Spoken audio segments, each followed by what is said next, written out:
ایسا بتائیے گا کہ آج Pakistan bar council supreme court bar council کی جانب سے ہڑتال کا اعلان کیا گیا ہے، پنجاب میں کیا صورت ہے؟ دیکھیں، بہت شکریہ جی.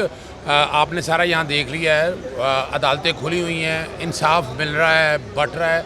وکلا کی اکثریت نے اس ہڑتال کو ریجیکٹ کر دیا ہے.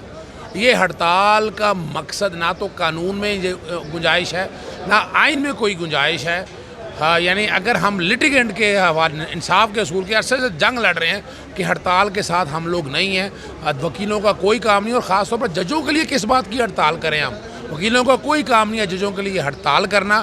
آئین اور قانون کی بالادستی ہم چاہ رہے ہیں. اور بات سیریز ہی ہے، ایک ریفرنس فائل ہوا ہے آئینی اور قانونی طور پر صدر پاکستان نے دائر کیا آئین کے آرٹیکل 209 کے تحت، اور ابھی اس کے قابل سماعت ہونا یا نہ ہونے پہ ابھی فیصلہ ہونا ہے اس شکایت کے اوپر. اور پہلے ہی کہہ دینا، سوال اٹھا لینا، کسی کنٹروورسی کا ہم حصہ نہیں. احتساب سب کے لیے ہے. سر، کہا جا رہا ہے کہ کابینہ سے اس ریفرنس کی منظوری نہیں لی گئی، وزیر اعظم نے منظوری کی. اچھا، میں ایک بڑی چھوٹی سی بات عرض کر دوں.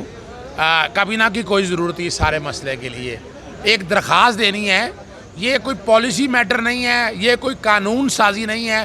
آرٹیکل 90 اور 91 کا اطلاق بنتا نہیں ہے. لیکن بڑی سمپل سی بات ہے. شکایت جیسے ابھی آپ کو پتا دوسرا ریفرنس ایک اور آ گیا، عام آدمی نے بھی شکایت درج کرائی ہے. بڑا سمپل سا ایشو ہے. کیا آئین اور قانون کے مطابق اگر مثال کے طور پر انہوں نے کوئی ایسی چیز نہیں ہے، ڈرنا کس بات کا ہے؟ آئیں اور فیس کریں.